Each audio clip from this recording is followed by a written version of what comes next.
Start a small business. No need to work 40, 50 hours a week, slaving your life away. Obtain financial freedom, be your own boss, and create your own destiny. Moguls are the new superstars. The path to country club membership and a leased Mercedes-Benz is paved in gold as you take your business trips to Orlando or Vegas. Validation from your in-laws is just an LLC and Facebook business page away. At least, that's what they tell you anyways. Through social media, websites, and targeted ads, you're sold an image. Small business owners seem to walk on water. You'd think you're the last person on earth working a regular job with a regular boss. But there's trouble in paradise, and its name is in over your head. People start looking to start their own business, don't know what they don't know. But that's why we started our Small Business Confidential podcast, to share what we've learned from years of experience. There's not a lot of people in on this, so remember, dear podcast listeners, you heard it here first, off the record, on the QT, and very hush-hush. Hi, everybody. This is Mike Reilly, and another episode of Small Business Confidential, where we get down and dirty about what the real deal is on having your own business, or if you don't have your own business, you're thinking about going off on your own. And I've got three interesting young men with me. And two of them are my sons, Brook Reilly and Travis Reilly. And the third is a kind of a quasi nephew / stepson, Amari / Brandon Clancy, although we call him Amari. So Amari, good morning to you. Good morning, Mike. And Brook, good morning to you. Morning. And Travis, good morning to you. Good morning. All right, we're on Zoom. Now, all three work in the business that I started. And what I thought might be interested is they have a whole different take of watching both their dad run his own business. And in Amari's case, he joined the company when he was 18, didn't go to college. And so he's been here for 5 years, Amari? I think it's coming up on 7 years. So from 2015, September. So wow, I remember when you turned 21. I thought that was a big deal. Now you're 25 is coming in front of you. Coming in hot, less than a month. Okay. So we've got really two different perspectives. Two people, Brook and Travis, they've grown up with it. They've obviously been influenced by their dad about, the virtues of working on your own. And then we have Amari, who just walked down the street and worked in the business. So they have interesting perspectives. So what we're going to ask is, it's going to be short and sweet. We're going to ask the fundamental question is, what's the real deal that you've learned about running your own business? And let's start off with Amari. Go ahead. I teed it up. Knock it out of the park. Yeah. So I mean, I'm a person who, I started in the company when I was 18, and when I was getting out of high school, or even before I was even just getting out of high school, for the longest time, I wasn't going to be a college person. I just knew that I didn't do well in like a normal like school setting or anything like that. I didn't just want to work like some fast food job or anything like that. No judgment for anybody who does that, obviously, but I just didn't see myself functioning well in those types of places and stuff like that. And, through some mutual friends, discovered Reilly Painting, where I've been working. And I mean, I have no idea what another job is like, just from having only really worked here. And, we have people come in for interviews and work there and stuff like that. And, they talk about how, different it is from the other jobs that they've had. And, so I get that kind of perspective. But, one of the things that I think is always kind of in the front of my mind when, Mike, we have our meetings and, listening to the podcast and everything is, at the end of the day, it's like, you always say like, I can't have excuses about things, as the boss. I have to meet payroll. That's a very real consequence, of whatever actions that you're taking in those, not 8 hours, but those 24 hours, to meet payroll, to make more money, and to reduce stress, as your big picture goal. There aren't any excuses when you're the owner of the company. Like I think a lot of people can get used to excuses covering their ass as employees, and even I have to fight against, those bad habits and stuff like that, and assume more responsibility for creating the job I want to see, creating the environment I want to see, and at the end of the day, aligning with the big picture goals, and not Yeah, just clocking out at let me 5. jump in here, Amari, because I think you really hit a real key thread. And out of the mouths of babes comes the real deal. There's nobody to blame but you when you have your own business. And don't underestimate how hard it is to change that mentality, because you may have spent your entire life, starting when you were 4 years old, always blaming somebody else. Well, the kid down the street was mean to me, or my teachers, I had a bad teacher, or the dog ate my homework. Or then when you start having jobs, you're always blaming the boss, always blaming the company, blaming society, blaming your parents. You're always blaming somebody. And then you work with a company and maybe you're going out for some drinks afterwards, and all you're doing is gossiping and complaining about, your supervisor. And then all of a sudden you decide, well, I'm going to start my own business. And then bam, there's nobody to blame but you.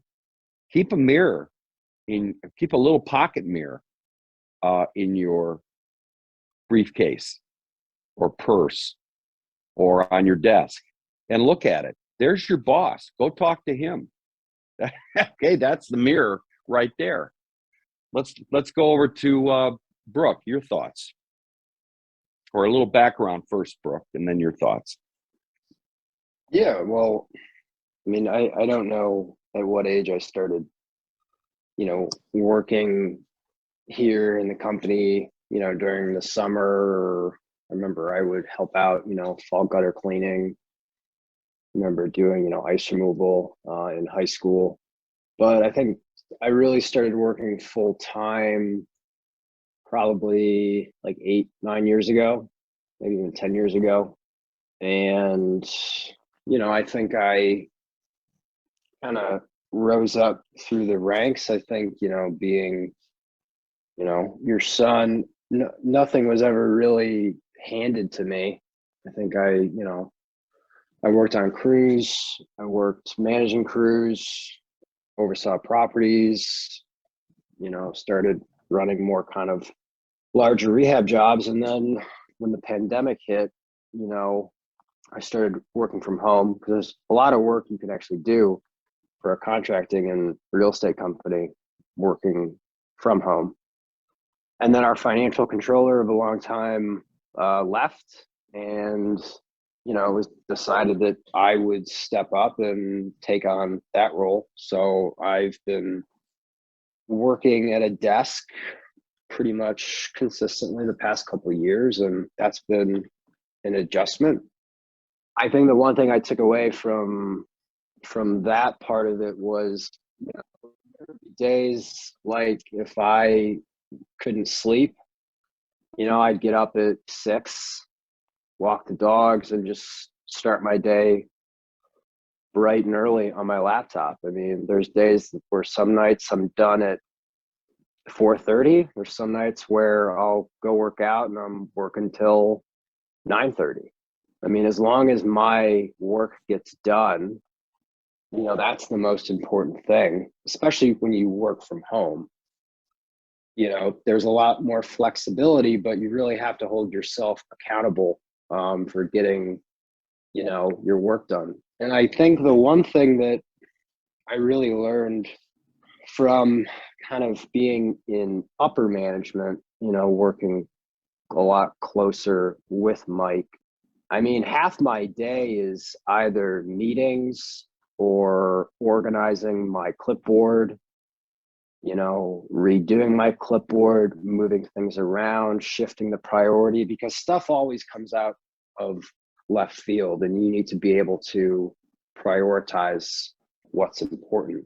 And, I think when you become the owner, you have to be super flexible with your schedule, moving things around and saying, all right, what's the most important thing that has to get done? What are the things that I have to do? What are the things that I could have, Amari do?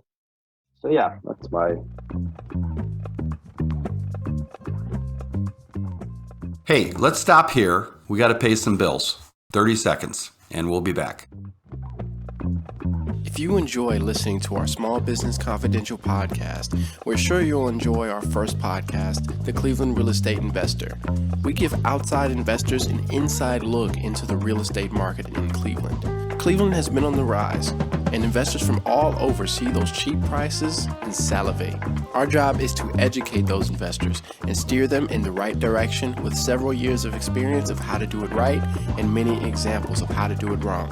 Find the Cleveland Real Estate Investor podcast on any app you listen to your podcast today. Well, let me throw, again, more really good stuff here, but summarizing some of the key elements. With Amari, it was nobody to blame but yourself, looking at the mirror. Yep. I think with Brook, what he's mentioning is there's no 9 to 5. There's no 9 to 5. It could be 6 a.m. to 4:30. It could be 7 o'clock to 9 p.m. There is absolutely no company clock.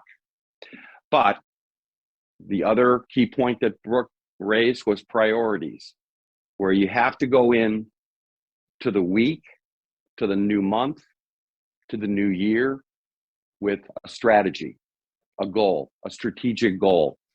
And from that comes adjustments. What's the priorities that I have to get done? What's the tactical plan for the month that's connected to the strategic goal? And we'll get into that in future podcasts, because that in itself is probably 20 podcasts. But the idea is there's no 9 to 5. And I should add, for both Amari and Brook, what's interesting about both of them is no college for Amari, but was part of the gifted school program at his high school. So we're talking smart guy here, all right? Not conventionally smart with a advanced degree, but here's a guy that runs our VPN, who works with one of our consultants, who coordinate the communication with our 3 Filipino offices that we have. When I mean offices, these 3 women who work for us from their homes doing back office stuff. But, there's no accounting degree. There's no master's in IT. I mean, he's learning as he's going. And to him, that's normal. Right, Amari? Yeah, I mean, even before, working at Reilly, it was that's how I just was, with the internet. I mean, I do the engineering for the podcast, the music for the podcast, and that's all stuff I learned from just, I mean, I've had different resources and teachers here and there, but a lot of that stuff was just going on YouTube and learning how to play guitar, learning different chords, learning different songs, and just building that out from there. Learning a little bit about coding, learning a little bit about web design. Like, that's just information that's available, and those same principles hold up in this job and in this environment. So right. And I think what's interesting about that little nugget that just got passed out is the DNA of the company that I started, which is we recognize the opportunity, a job that we can do to make money, and then we figure out how to do it, as opposed to the conventional thinking, which is, well, I want to be a photographer, so I'm going to go and get my degree in photojournalism. Okay. For a lot of people, especially in the world we live in, when things are just changing on the fly due to wars, COVID, recession, oil crisis, whatever, things are constantly being reinvented. And if you don't have the mindset of being flexible in what you learn, how you learn, and going out and getting that information, it's all out there on YouTube, on the internet, you're going to fail in your own business because all the rules are blown up. And with Brook, who you've heard, Brook's another guy, no college degree. And, but he's got his degree in life in other ways, but he was well educated. He's smart. Now he's the controller. And now Amari is one of our top 5 tool guys. Now, what the last person we're going to bring in here is Travis, who is the only one of the 4 of us who has a college degree. So Travis, your turn, your general thoughts. So, yeah, I guess a brief background about me is like Brook. I grew up working for the small business that we have. And then I did go to U of M for fine art because I wanted Michigan. to University of Michigan to, hone in my craft as a painter and a fine artist. And during the summers, I would be back here in the business and manage the landscaping of all our properties mainly. And then when I graduated college, I came back here, and I think I went through a mental shift of not really seeing this as just the summer job to more of just a full-time, quote unquote, adult job. So I think I've, went under that process. And now I manage our warehouse here, making sure everything's in order for tools and equipment that our foremen need, as well as our many Airbnb properties that we own, managing and supervising those. And I think especially in both businesses of the contracting and the property world there is a lot of fluidity in terms of, things can change very suddenly. For example, with the contracting, if we get good weather out, we'll, hastily readjust our schedules to cram in as much of the outside work that we have left to do. And then for properties, it's just, if an emergency comes up where, the basement pipes explode, you got to readjust your schedule and take care of that because that's pretty urgent. Or just getting last minute Airbnb move-ins and quickly flipping them around from previous people that stayed there to make sure the house is in good shape. So that's probably the biggest thing that I've took away so far is dealing with those last minute sort of changes.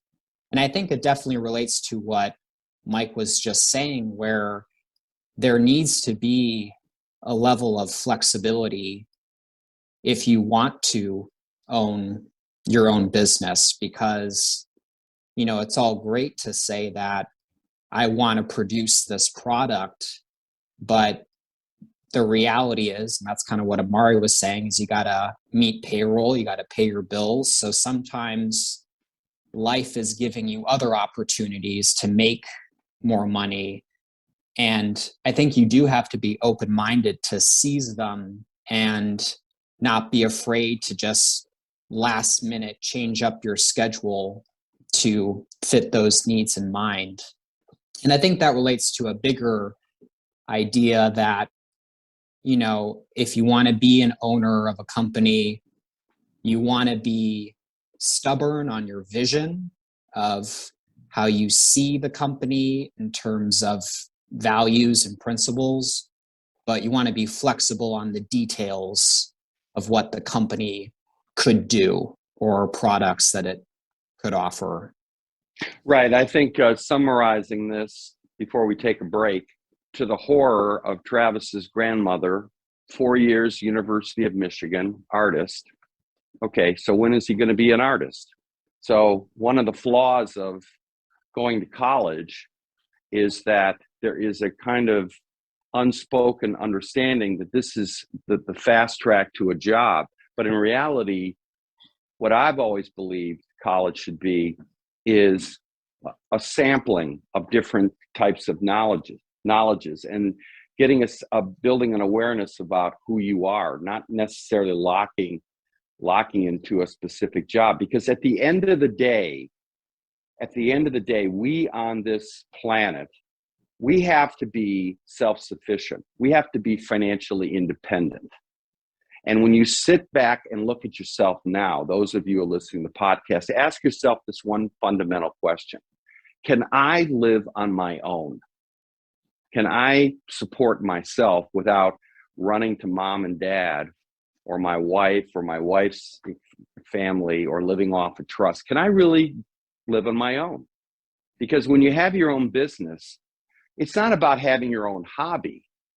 Having your own business means this is a lifestyle that is going to allow you to pay bills and maybe have a little bit of freedom of action, maybe going on a trip because you have additional money for that, and you're putting away money, and you're supporting your family.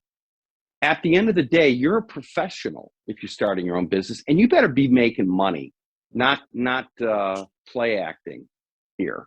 So I think, and that's where, to me, college can be a real trap, because you don't go to college to party. You don't go to college to have a quote unquote good time. That's bullshit. I mean, that's insulting to people who can't go to college, who don't have the money to do that. You go to college like my dad, who, no, not my dad. My dad experienced this when, after World War II, he was in a high school where he was a freshman and the seniors went out to war. And then when he got to college after the war in 1947, he graduated in 46. So 1947, a lot of these seniors from his high school, St. Ignatius, were now in his class as a freshman in college.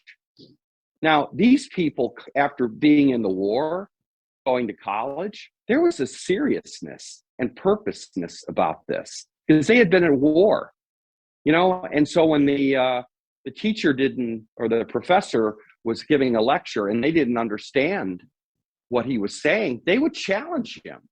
They'd say, okay, hold on, professor. That doesn't make any sense. My dad was impressed and just stunned by what they brought into class. So we're going to take a break here, pay some bills, and then we're going to explore some more generalities. Thank you for listening to the Small Business Confidential. To support, please follow us on Instagram, Facebook, YouTube, and Twitter. Also add our podcast to your favorite streaming services. Everything is appreciated, and we'll be back soon with another episode and upload schedule. The person voicing the intro's name is Travis Reilly. Thank you, Travis. And the music was done by our engineer, me, Amari.